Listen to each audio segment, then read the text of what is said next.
Hola, ¿qué tal queridos oyentes de este podcast? Hoy tenemos un nuevo episodio que nos concierne respecto al ELN o el Ejército de Liberación Nacional dentro del territorio colombiano, más específicamente en la zona de norte de Santander, Bolívar, Cesar y La Guajira.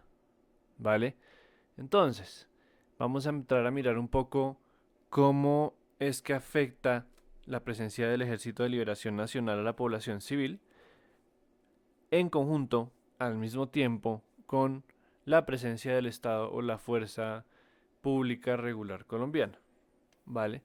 Vamos a mirar cómo es que la población civil se ve afectada y cómo es la aproximación moderna o cómo debería ser la aproximación que debe tener el ejército colombiano o el Estado colombiano para poder rescatar a la población, por así decirlo, de estas condiciones de guerra doméstica.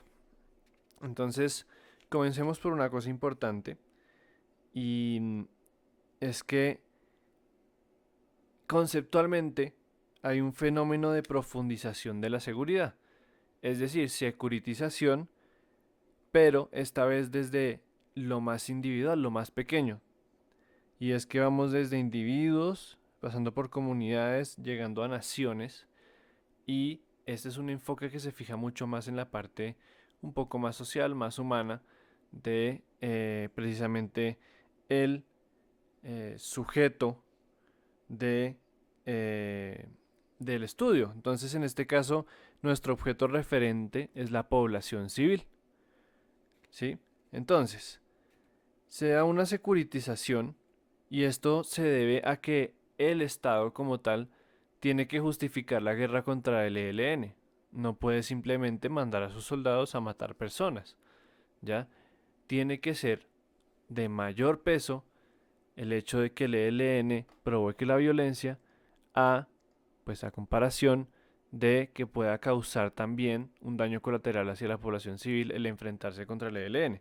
Entonces, digamos que podríamos hablar un poco de la escuela de Copenhague, que se refiere precisamente a eso, a justificar las acciones violentas del Estado a partir de presentar a la guerrilla del ELN como un actor, digamos que de peligro mayor o de primer nivel en la agenda para, eh, digamos que dejar pasar algunos de los daños colaterales de estas estrategias.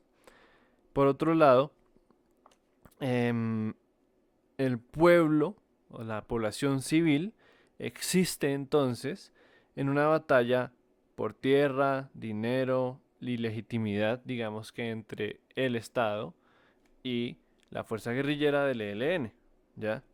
Entonces, ¿qué es lo que tiene que hacer el Estado para poder quitarle el territorio a la guerrilla?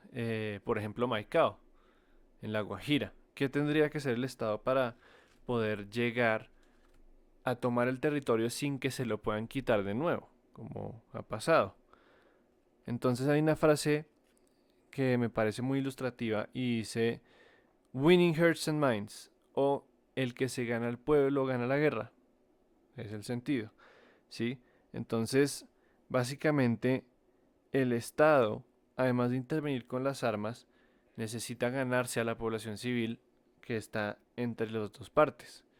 ¿Por qué? Porque la población civil es la base de la legitimidad ahí, ¿sí?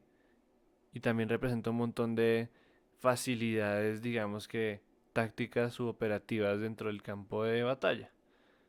La población civil termina siendo eh, un actor más que puede ser de gran utilidad para cualquiera de los otros dos, ¿sí? Entonces, ¿cómo se gana al pueblo del enemigo?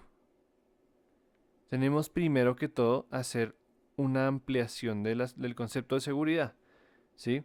Y vamos a hablar ahora de la seguridad humana, que tiene pues cuatro principales pilares, que es la libertad de expresión, la libertad religiosa, la libertad de las necesidades, es decir, ser libre de no tener ninguna necesidad que no me permita existir o sobrevivir, y la libertad del miedo, ser libre de miedo. ¿Y cuál es la que nos interesa ahora? Vamos a hablar precisamente de la libertad de necesidad y la libertad del miedo sobre todo. ¿Por qué? Porque el Estado debe contrarrestar estas dos últimas para poder tener el territorio sin que se lo puedan quitar, o al menos que sea mucho más difícil. Y es que hay un modelo operativo en este momento que se llama el modelo Clear Hold Build. ¿A qué se refiere? Esto divide una toma de territorio, una retoma de territorio por parte de la fuerza del Estado en tres momentos. Y que durante sus pasos, durante los tres momentos, logra, digamos que satisfacer o intenta satisfacer la libertad de necesidad y de miedo. La primera, el clear, se refiere a utilizar una fuerza militar, pura y netamente militar, para sacar a los efectivos del ELN, en este caso, del territorio físico. ¿Ya? Después el hold es el más importante junto con el build. ¿Qué pasa? El hold implica ya no llevar solo ejército, sino establecer una zona defensiva en la que pueda llegar el Estado como infraestructura y como organización política para proporcionar precisamente eh, estrategias o proyectar instituciones que logren satisfacer las principales amenazas que esgrime, por ejemplo, la libertad de las necesidades. Por ejemplo, la economía, la salud, la alimentación, el medio ambiente, cosas que pueden degradarse en pobreza persistente, pobreza extrema, en precisamente el conflicto civil, como se le da entre el ELN y la población civil, la violencia. Digamos que con estas instituciones se logra generar una solución social bajo la infraestructura y las instituciones políticas, ¿vale? Ahí ya el pueblo empieza a reconsiderar su posición frente al Estado mismo. La idea entonces es cambiar precisamente la percepción que tiene la población civil entre los dos actores beligerantes para lograr la legitimidad hacia uno de ellos, en este caso el Estado. Entonces, en ese momento en el que se soluciona el freedom for want o la libertad sobre necesidades, porque el Estado ya llevó sus instituciones, su infraestructura y puede proveerle en cierta medida eso a la población, viene la última fase que es el build. ¿Qué pasa? Es consolidar esto último que estoy diciendo y podemos hablar ahora de la libertad del miedo, ¿sí? ¿Por qué? Porque el miedo aparece cuando hay una amenaza terrorista, hay una amenaza de guerra civil, hay una amenaza, digamos que de degradación ambiental o de pobreza persistente, algo que los pueda devolver a la condición de pobreza o a la condición de violencia que estaban antes. Entonces, ahí es donde pasamos a una fase defensiva, pero ya con unas instituciones y una legitimidad fortalecida dentro del territorio, ¿vale? Es entonces cuando podemos decir que el Estado toma un territorio de manera efectiva, ¿sí? Porque es muy difícil que se lo quiten de nuevo, precisamente porque ha hecho pie o cimentación en la percepción de la población civil, que es básicamente casi que el alma de el conflicto en lo que a control se refiere, ¿sí? Es la base del poder.